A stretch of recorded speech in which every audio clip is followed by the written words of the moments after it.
नमस्कार, बहुत स्वागत है आप सभी का। मैं आपके साथ अस्मिता दुबे और बुलेटिन की शुरुआत इस वक्त की बड़ी खबर के साथ। नारायणपुर से बड़ी खबर। अबूझमाड़ मुठभेड़ में मारे गए नक्सलियों की पहचान हुई। मारे गए नक्सली पीपीसी एमपीएल जीए प्लाटून नंबर 32 के सदस्य हैं। देव सिंह, दिनेश, सुमति और सुकमती के रूप में हुई पहचान। गट्टाकाल मिलिशिया कमांडर महेश उर्फ लच्छू पुंगाटी के रूप में पहचान हुई है। मारे गए नक्सलियों में 21 लाख के इनामी भी शामिल हैं। एक AK-47, 2 SLR और एक 8mm राइफल बरामद की गई है। ज्यादा जानकारी के साथ हमारे सहयोगी पंकज सिंह बदरिया जुड़ चुके हैं। पंकज, मारे गए नक्सलियों की अब पहचान हो गई है। आखिर कौन कौन वो नक्सली हैं और बताया जा रहा है कि कुछ इनामी नक्सली भी मारे गए हैं। जी हाँ, बिल्कुल। देखिए कि ये वही मुठभेड़ थी जिसमें 5 नक्सलियों को जवानों ने मार गिराया था। और इसमें जो मारे गए नक्सली, इसमें 4-4 लाख के इनामी 4 नक्सली और 1 लाख का एक इनामी नक्सली बताया गया है। मैं बता दूं कि इन सभी मारे गए नक्सलियों की शिनाख्त भी हो गई है। और इन मारे गए नक्सलियों में से सबसे पहला जो नाम है 5 लाख का जो इनामी नक्सली है PPCM, इनके नाम इस तरीके से मैं बता रहा हूँ आपको। बिल्कुल बिल्कुल।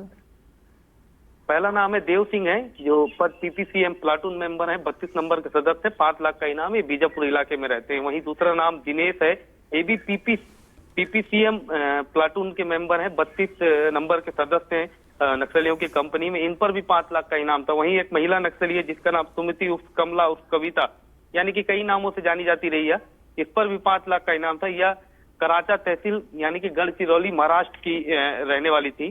तो इसी तरीके से कुल मिला के जितने भी यहाँ पर जो भी नक्सली मारे गए थे, ये काफी इनामी नक्सली थे और बड़े नक्सली थे। वहाँ कई बाहर के भी नक्सली थे, जैसे कि एक नक्सली मारा गया महेश उर्फ लच्छू पुंगाटी, गट्टा कला मलेशिया का कमांडर था, जिस पर 1 लाख का इनाम था। तो ये जो थे यहाँ पर महाराष्ट्र के भी नक्सली मौजूद थे, क्योंकि इस इनकाउंटर में महाराष्ट्र का भी एक महिला नक्सली मारी गई है। बिल्कुल। वहां पर नक्सलियों की बड़ी रणनीति तैयार हो रही थी और नक्सली बड़ी साजिश कर रहे थे और बड़े लीडर मौजूद थे। बिल्कुल, बड़ी साजिश यहाँ पर रचने की कोशिश की जा रही थी। और कहीं ना कहीं अब आने वाले समय में और भी ज्यादा यहाँ पर कार्रवाई सुरक्षा बलों की तरफ से देखने को मिलेगी माओवादियों के खिलाफ। और अगर अब आगे की रणनीति को समझा जाए तो क्या कुछ रणनीति हो सकती है सुरक्षा बलों की? देखिए, जिस तरीके से लगातार नक्सलियों को जवान जवाब दे रहे थे और लगातार जिस तरीके से 2024 में आंकड़े आ रहे हैं, तो निश्चित तौर पर जवान का मनोबल बिल्कुल नहीं टूटा है एक आध घटनाओं से। क्योंकि देखिए, जंगल के इलाके में यदि लड़ाई हो रही है तो जवान को भी कैजुअलिटी उठानी पड़ सकती है। लेकिन कैजुअलिटी का मतलब ये नहीं है कि जवान का मोरल एकदम डाउन हो गया है। जवान लगातार सर्चिंग कर रहे हैं। आज भी मैं देखा कि कम से कम 100 से ऊपर मोटरसाइकिल दंतेवाड़ा से बलांगीर एरिया कमेटी की ओर निकल रही थी। तो निश्चित तौर पर सर्चिंग का काम फिलहाल लगातार जारी है। माओवादियों को खत्म करने के लिए ताबड़तोड़ कार्रवाइयां की जा रही हैं। आने वाले समय में जो टारगेट सेट किया गया है, उस टारगेट के मुताबिक कितनी कामयाबी हासिल होती है, इस पर नजर बनी रहेगी। बहुत शुक्रिया पंकज तमाम जानकारी के लिए। और अब खबर दंतेवाड़ा से है, जहां बीजापुर नक्सली हमले से गुस्से में जवानों ने लगाए नक्सलियों को सबक सिखाने के नारे। जवानों ने भूलेंगे नहीं, छोड़ेंगे नहीं के लगाए नारे। नक्सलियों के खिलाफ जल्द शुरू हो सकता है बड़ा ऑपरेशन। बीजापुर के कुटरू में नक्सली हमले में शहीद जवानों का अंतिम संस्कार किया गया। इस दौरान शहीद जवान के साथ ही जवानों में जबरदस्त गुस्सा देखने को मिला। इस दौरान जवानों ने शहीद अमर रहे के नारे भी लगाए हैं।